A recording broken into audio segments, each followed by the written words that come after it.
असहमति और देशद्रोह के बीच की वो पतली सी रेखा आखिर है कहां? सरकार की किसी नीति से सहमत ना होना कब देश से गद्दारी बन जाता है? आज हम इसी मुश्किल और बेहद जरूरी सवाल की तह तक जाएंगे।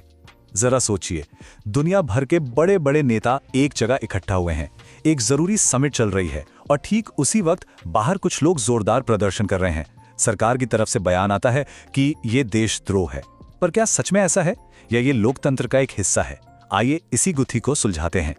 तो चलिए सबसे पहले उस घटना पर चलते हैं जिसने इस पूरी बहस को फिर से जिंदा कर दिया, वो पल जिसने असहमति और देशद्रोह के बीच की धुंधली लकीर को सबके सामने ला खड़ा किया।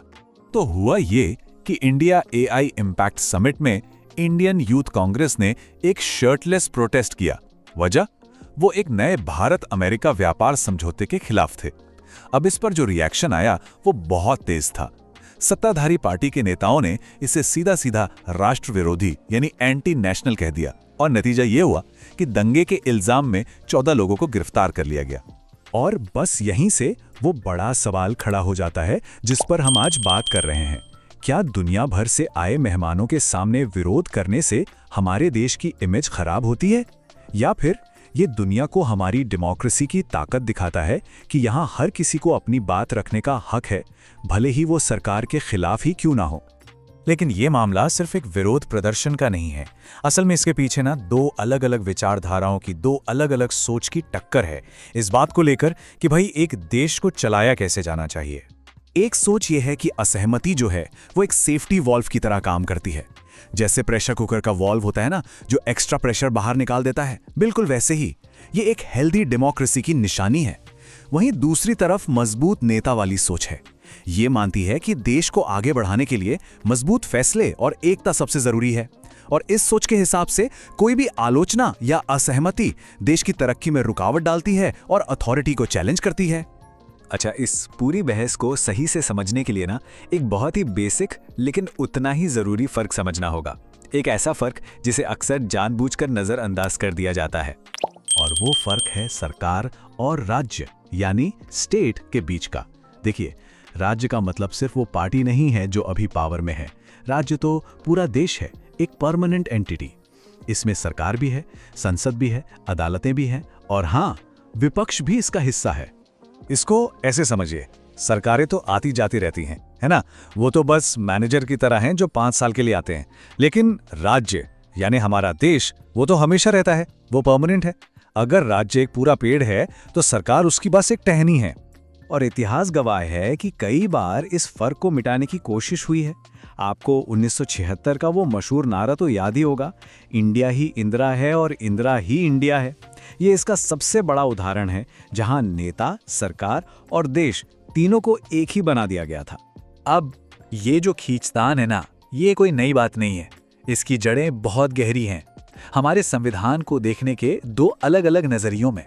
तो एक है एकात्मक दृष्टि जो कहती है कि भारत की असली ताकत एक मजबूत केंद्र सरकार में है, एक राष्ट्र एक पहचान। और दूसरी है संघीय दृष्टि जो ये मानती है कि नहीं, भारत की असली ताकत तो इसकी विविधता में है। अलग अलग भाषाएं, अलग अलग कल्चर, इन सब को साथ लेकर चलने में ही असली एकता है, न कि सब पर एक चीज थोपने में। और आज के जमाने में इस पूरी लड़ाई में एक और बहुत बड़ा प्लेयर आ गया है।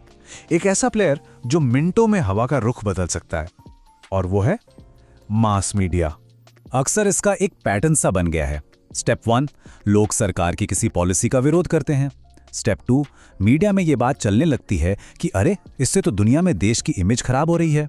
स्टेप 3, फिर टीवी डिबेट्स में प्रोटेस्ट करने वालों की देशभक्ति पर ही सवाल उठने लगते हैं। और बस सरकार की आलोचना कब राष्ट्र विरोधी बन जाती है पता ही नहीं चलता। और ये सिर्फ कोई थियरी नहीं है, ये हमने हाल ही में अपनी आंखों से देखा है।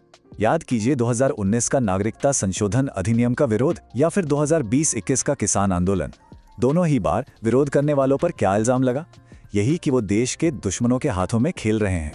तो एक तरफ विरोध का अधिकार, दूसरी तरफ विचारधाराओं की लड़ाई, सरकार और राज्य का फर्क, और ऊपर से मीडिया का रोल।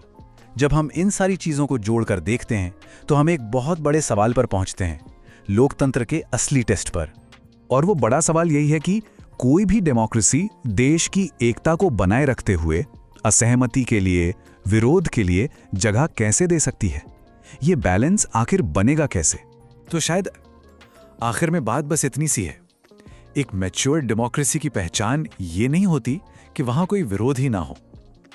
असली पहचान तो इस बात से होती है कि क्या वो देश, वो सिस्टम उस असहमति को सुनने के लिए तैयार है, उसे समझने की कोशिश करता है, बिना हर आलोचना पर देशद्रोही का ठप्पा लगाए।